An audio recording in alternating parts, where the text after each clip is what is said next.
നമ്മുടെ പരീക്ഷാ പേപ്പർ ചോദ്യപേപ്പർ ചോരുന്നത് ഇപ്പോഴും ഇങ്ങനെ ചോർന്നുകൊണ്ടിരിക്കുകയാണോ?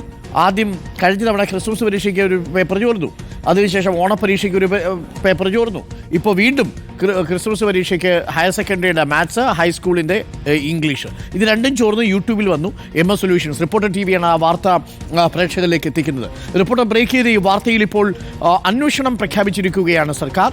ക്രിസ്മസ് പരീക്ഷ ചോദ്യപേപ്പർ ചോർച്ചയിൽ അന്വേഷണ സംഘം ഇന്ന് MS സൊല്യൂഷൻ ജീവനക്കാരുടെ മൊഴി എടുത്തേക്കും. എടുക്കാൻ തീരുമാനിച്ച് കളഞ്ഞല്ലോ എന്ന് നമുക്ക് പറയേണ്ടി വരും. കഴിഞ്ഞ 6 ദിവസമായി MS സൊല്യൂഷൻസിൻ്റെ അടുത്തേക്ക് പോയിട്ടില്ല അന്വേഷണ സംഘം. വിദ്യാഭ്യാസ വകുപ്പിൻ്റെ 6 അംഗ സമിതിയും അന്വേഷണം ആരംഭിച്ചിട്ടുണ്ട്. ചോദ്യപേപ്പർ ചോർന്ന പരീക്ഷകൾ റദ്ദാക്കാത്തതിനെതിരെ വലിയ വിമർശനമാണ് ഉയരുന്നത്. പരീക്ഷ റദ്ദാക്കേണ്ട സാഹചര്യം ഇല്ലെന്നാണ് വിദ്യാഭ്യാസ മന്ത്രിയുടെ നിലപാട്. എന്നാൽ പരീക്ഷ പുനഃപരിശോധിക്കണമെന്നാണ് KSUവിൻ്റെ ആവശ്യം. സമാന ആരോപണത്തിൽ മുൻപും അധ്യാപകർക്കെതിരെ നടപടിയെടുത്തു എന്ന് പറയുമ്പോഴും പേര് വെളിപ്പെടുത്താൻ വകുപ്പ് തയ്യാറാകാത്തതിലും ദുരൂഹതയുണ്ടെന്നാണ് വിമർശനം. വിവരങ്ങളുമായി സുനിഷ എല്ലൂർ ചേരും. Sunisha, good morning. പരീക്ഷ എന്തായാലും ക്യാൻസൽ ആക്കൂല, പക്ഷേ ചോദ്യപേപ്പർ ചോരാനിടയായ സാഹചര്യത്തിൽ MS സൊല്യൂഷൻസിനെ ഒടുവിൽ കാണാൻ തീരുമാനിച്ചിട്ടുണ്ട് നമ്മുടെ അന്വേഷണ സംഘം. കഴിഞ്ഞ 4 ദിവസമായിട്ട് ഈ MS സൊല്യൂഷൻസ് എന്ന യൂട്യൂബ് ചാനലിലെ പ്രതിനിധികളുടെ മൊഴികളൊന്നും എടുത്തിട്ടില്ല. ഇന്നിപ്പോൾ ആദ്യമായിട്ട് MS സൊല്യൂഷൻസിനെ കാണാൻ പോകുന്നു. നടപടി ഉണ്ടാവുമെന്നൊക്കെ വിദ്യാഭ്യാസ വകുപ്പ് പറയുമ്പോൾ ഓരോ തവണ വിവാദമുണ്ടാവുമ്പോഴും പതിവ് പല്ലവി എന്നതിലും അപ്പുറത്തേക്ക് എന്തെങ്കിലും നടക്കുമോ സുനിഷ അയ്യല്ലൂർ? അരുൺ, നടക്കുമെന്നൊരു പ്രതീക്ഷയിൽ തന്നെയാണ് നമ്മളും ഉള്ളത് എന്നതാണ്. ഒരുപക്ഷെ കഴിഞ്ഞ ദിവസമാണ് ക്രൈംബ്രാഞ്ച് ഈ അന്വേഷണം ഏറ്റെടുക്കുന്നത്. ഏതായാലും ക്രൈംബ്രാഞ്ച് അതിന് അന്വേഷണം ആരംഭിക്കുകയും ചെയ്തിട്ടുണ്ട്.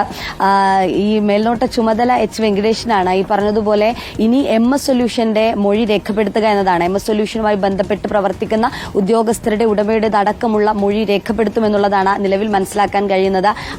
ആര് വഴിയാണ് ഇവിടെ ഈ ചോദ്യപേപ്പർ എത്തിയത് എന്നത് അറിയേണ്ടത് അത്യാവശ്യമാണ്. അതുകൊണ്ട് തന്നെ ഇവരുടെ ഫോൺ അടക്കമുള്ള കാര്യങ്ങൾ പരിശോധിക്കുമെന്നതാണ് നിലവിൽ മനസ്സിലാക്കാൻ കഴിയുന്നത്. അങ്ങനെ ആരാണ്, ഏത് വിദ്യാഭ്യാസ വകുപ്പിലെ ജീവനക്കാരുണ്ട്, വിരമിച്ച അധ്യാപകരുണ്ട്, ഒപ്പം തന്നെ ഇപ്പോൾ ജോലി ചെയ്യുന്ന അധ്യാപകരുണ്ട് എന്നത് നേരത്തെ തന്നെ വിദ്യാഭ്യാസ വകുപ്പ് കണ്ടെത്തിയിരുന്നു.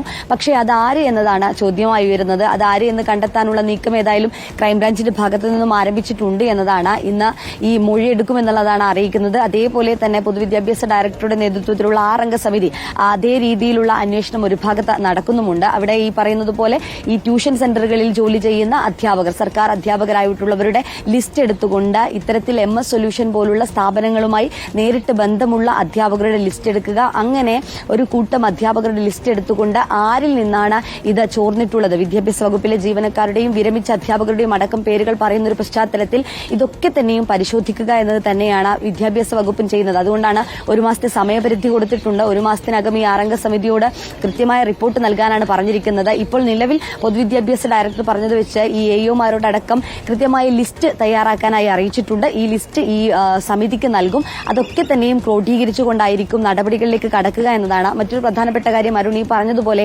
നേരത്തെയും ഇത്തരത്തിലുള്ള ആരോപണങ്ങൾ ഉണ്ടായിരുന്നു. ഈ പറയുന്ന MS സൊല്യൂഷനെതിരെ തന്നെ കഴിഞ്ഞ ക്രിസ്മസ് പരീക്ഷയ്ക്ക് ചോദ്യപേപ്പർ ചോർത്തി, ഈ പറയുന്ന ഓണപരീക്ഷയ്ക്ക് ചോദ്യപേപ്പർ ചോർത്തി, ഇതാ ഇപ്പോൾ ക്രിസ്മസ് പരീക്ഷയ്ക്ക് വീണ്ടും ചോദ്യപേപ്പർ ചോർത്തി എന്ന പരാതികളാണ് ഉയരുന്നത്. പക്ഷേ കഴിഞ്ഞ തവണയൊക്കെ എന്ത് നടപടിയെടുത്തു എന്ന ചോദ്യത്തിന് മന്ത്രി പറഞ്ഞത് നടപടിയെടുത്തിട്ടുണ്ട്, പക്ഷേ ആരുടെ പേര് എന്നത് വ്യക്തമാക്കുന്നില്ല എന്നതാണ്. എന്തുകൊണ്ടാണ് പേര് വ്യക്തമാക്കാത്തത് എന്ന ചോദ്യം അത് വ്യാപകമായി ഉയരുന്നുണ്ട് എന്നതാണ്. നേരത്തെ പ്രതിപക്ഷ നേതാവ് അടക്കം പറഞ്ഞത് ഇടത് അധ്യാപക സംഘടനയിലെ ആളുകളായതുകൊണ്ടാണോ പേര് പറയാൻ വിദ്യാഭ്യാസ വകുപ്പ് മടിക്കുന്നത് എന്നതാണ്. ഇത്തരമൊരു ചോദ്യം ഉണ്ടാക്കേണ്ടതുണ്ടോ എന്നത് തന്നെയാണ്.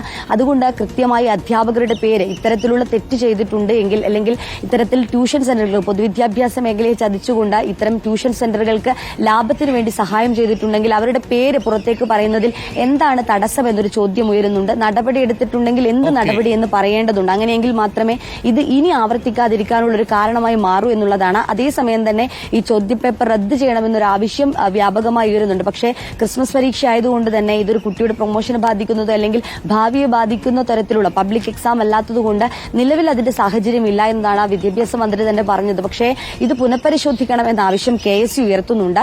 ഈ നടപടി വേഗത്തിലാക്കുക, പുനഃപരിശോധന ആവശ്യം, അത്തരത്തിലുള്ള ആവശ്യങ്ങൾ ഉയർത്തിക്കൊണ്ട് അടുത്ത ദിവസം തന്നെ മറ്റന്നാൾ തന്നെ ഈ സെക്രട്ടേറിയറ്റിലേക്കുള്ള ഒരു പ്രതിഷേധ മാർച്ച് പറഞ്ഞിട്ടുണ്ട്. ഒപ്പം തന്നെ സംസ്ഥാന വ്യാപകമായിട്ടുള്ള പ്രക്ഷോഭം അത് ഉണ്ടാകുമെന്നുള്ളതാണ് KSU അറിയിക്കുന്നത്. ഏതായാലും നടപടി ഉണ്ടാകുമെന്ന് പറയുന്നുണ്ട്. നടപടി ഉണ്ടായില്ല എങ്കിൽ കൃത്യമായ പ്രതിഷേധം അത് നാനാഭാഗങ്ങളിൽ നിന്നും ഉണ്ടാകുമെന്നുള്ളത് ഉറപ്പാണ്. അത്തരത്തിൽ നടപടികളിലേക്ക് കടക്കുമെന്നൊരു പ്രതീക്ഷയിൽ തന്നെയാണ് നമ്മളും ഉള്ളത്. അരുൺ, ഓക്കെ സുനിഷ, നമുക്ക് ആ പ്രതീക്ഷയിൽ തന്നെ ജീവിക്കാം.